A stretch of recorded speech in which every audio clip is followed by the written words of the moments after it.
Hey friends, welcome to episode 2 in this DaVinci Resolve tutorial series. In episode 1, we kind of went over the layout of things in the edit page. We imported some media and we started editing with it in the timeline. In this episode, we're going to pick up right where we left off. We're going to continue editing with clips here in the timeline. We'll go over a couple of more techniques. We'll also add some text and some video transitions. So let's get into it.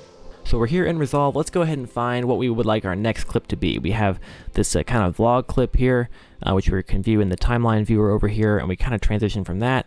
And we go into this clip of the rainy day.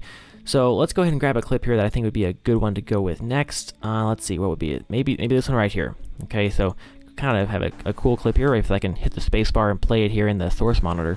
Kind of have a cool clip here where we pull focus and look at the driveway here. So I like that clip. Let's go ahead and click and drag it down here. And again, same thing we were doing in episode 1. Let's go ahead and kind of find where we want to begin.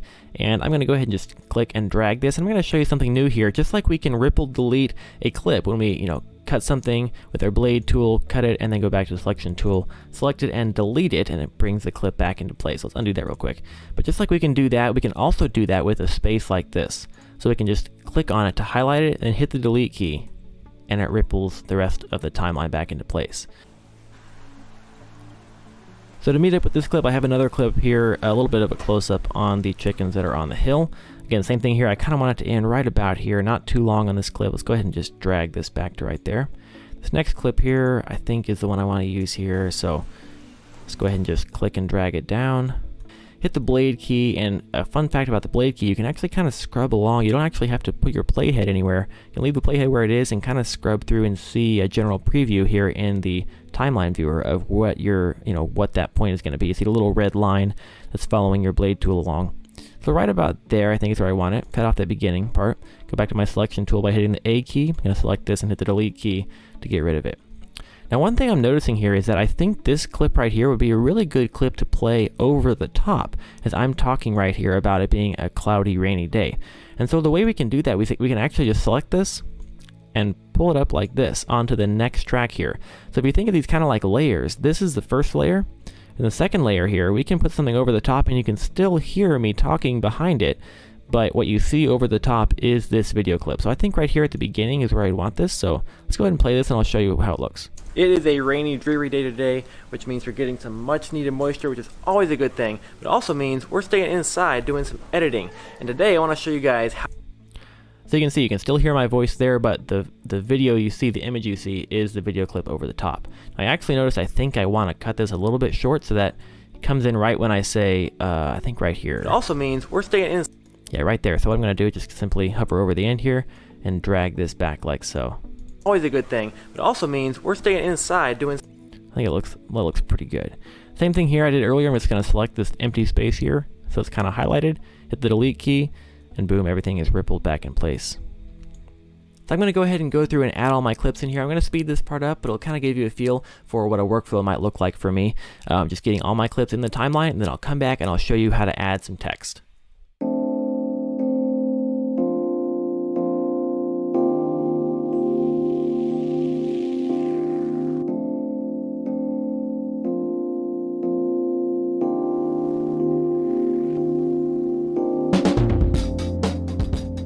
Alright, so there you go. We got all our clips in place. Our timeline is starting to take shape a little bit. Now I think it'd be kind of cool to add some text. So let's go over here to the effects library. It's when we're going to first start using this. Go down here to where it says titles on the left side here.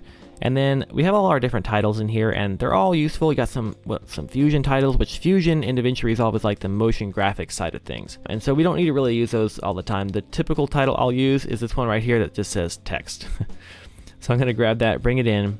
And you can line it up, this little box here on the second layer like we talked about, just like with this clip that's playing over the top. We can put it on top of the video below. Now a text clip functions really just like a video clip. So you can grab the ends of it, you can drag it longer or shorter, you can do whatever you want with it, you can move it around, line it up however you want to. But the question is, how do we make it say something besides basic title? Because that's not really the wording I had in mind. So this is when the inspector comes into play. So to get to the inspector, we're simply going to go up here. We saw it in episode 1 real briefly, but didn't see what it did. So it's up here in the upper right hand corner. Right now it's closed. If we open it by clicking on it, now we open up a whole slew of things we can do And honestly, the inspector is where you are going to do any of your finesse kind of editing, honestly, for anything that has properties that can change. So you can actually use the inspector for things like editing, like zoom on videos and things like that. We'll get into that in a second, but real quick, let's see how we can edit this title. So this is basically like editing any text you may have edited before. So you can highlight it right here in this box here, and you can call it whatever you want to, name or put in some text here. I'm going to say rainy day, capitalized day. And you can change font right here. I like Pristina. I think it looks kind of cool. You can change size. Not 195 point. The default is 96 point. And you can double click in here, highlight it, and change it to whatever you want. You can like do 64, just smaller, or if you want to reset it to what it was before, you can hit this little squirrely icon right here, and that resets it to 96.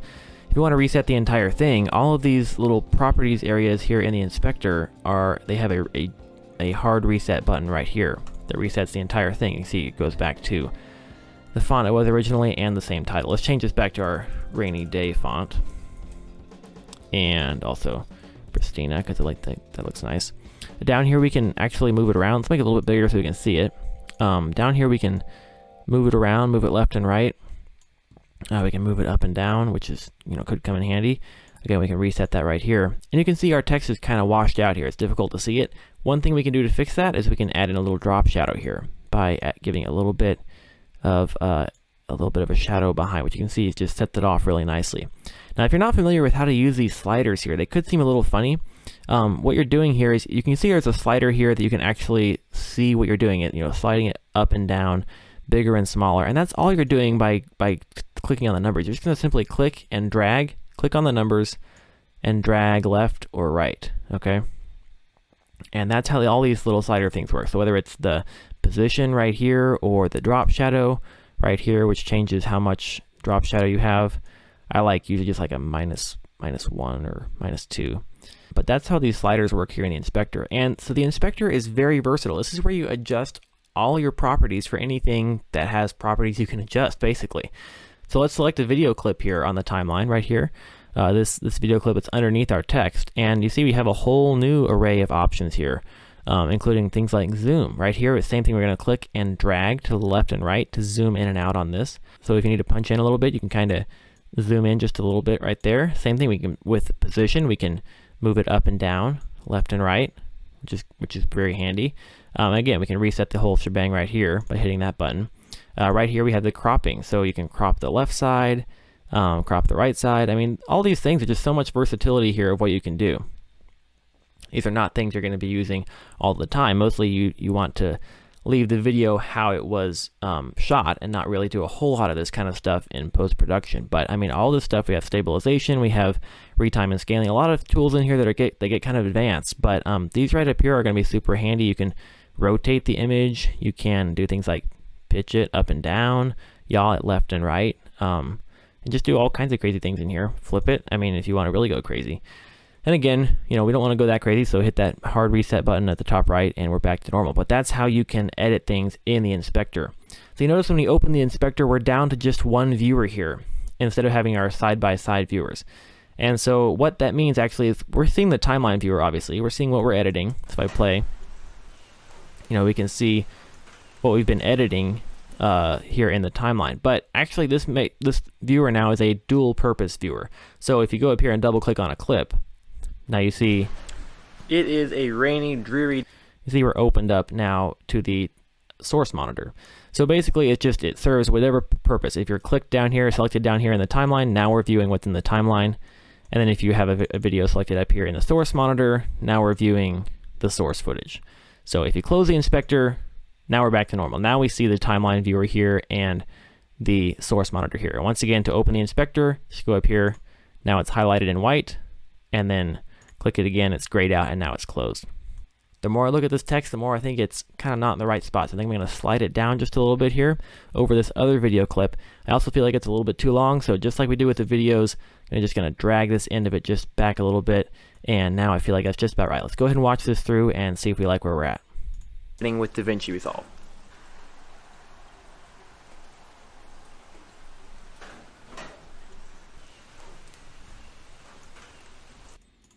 think it's just a little too big. Let's make it just a little bit smaller here in the inspector. Just shrink that down just a touch using the size control here. There we go.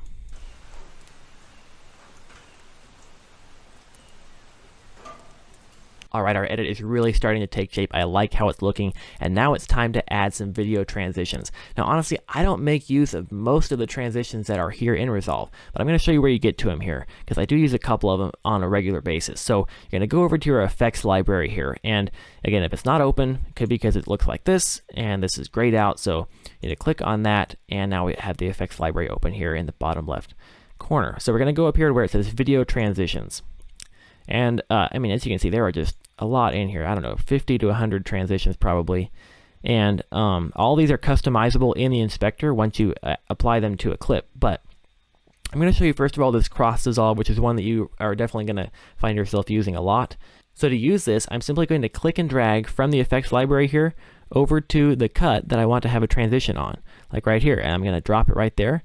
And now if we zoom in, holding down Alt on the keyboard and scrolling with the scroll wheel, now we can see if we play through this, let's play through it really quickly, you see we have a dissolve between the two clips. So that's a very simple transition that you can use a lot. That one doesn't really get old. The good old dissolve is a good one to have in your back pocket. I mean, you can see there's so many transitions in here. I mean, we have all sorts of things. The arrow iris here, put that on this cut real quick and see what that looks like. I mean, maybe there's a time when you'd use that. I honestly don't use these very much. I think it just doesn't look quite as polished. But you do have a ton to choose from in here. There are some other ones that are handy in here, like the push. I like to use the push transition quite a bit. You can see just the one video pushes the other out of the way. I even actually make this like really short because you can adjust the length of these, longer or shorter. I like to make this like really short, like 8 frames long. You can see the little gray 8 there. Shows you how many frames long it is. And it goes by really quickly. It's more like just a quick swipe that kind of transitions between two different scenes. Let's get rid of that one real quick. Let's add in one more transition here. I think later on, maybe right in here, this might be a good place for a slide transition. Let's just drop this on this edit right here and see how that looks.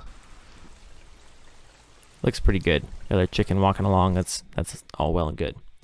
Also on each of these video clips, there's a very simple fade out transition that is built in to the video clip without having to drag an effect over from the effects library. If we zoom in real quick here, you can see this little handle that pops up at the top corner here, and I can actually drag that to the left here, and you can see it fades out the video. So that's something you can do also on the audio, same thing, because I want that audio to fade out with the video. And so that's very handy. Also, you can do the same thing on the text, so we can fade this out, find that same little handle in the corner, and fade that in, rainy day, and then have it fade out nice and gently. So we're really starting to flesh out this timeline. It's looking pretty good. I think we could probably use a little bit of slow motion and also a little bit of music before we call it done. So that's what we're going to talk about in episode 3 of this DaVinci Resolve tutorial series.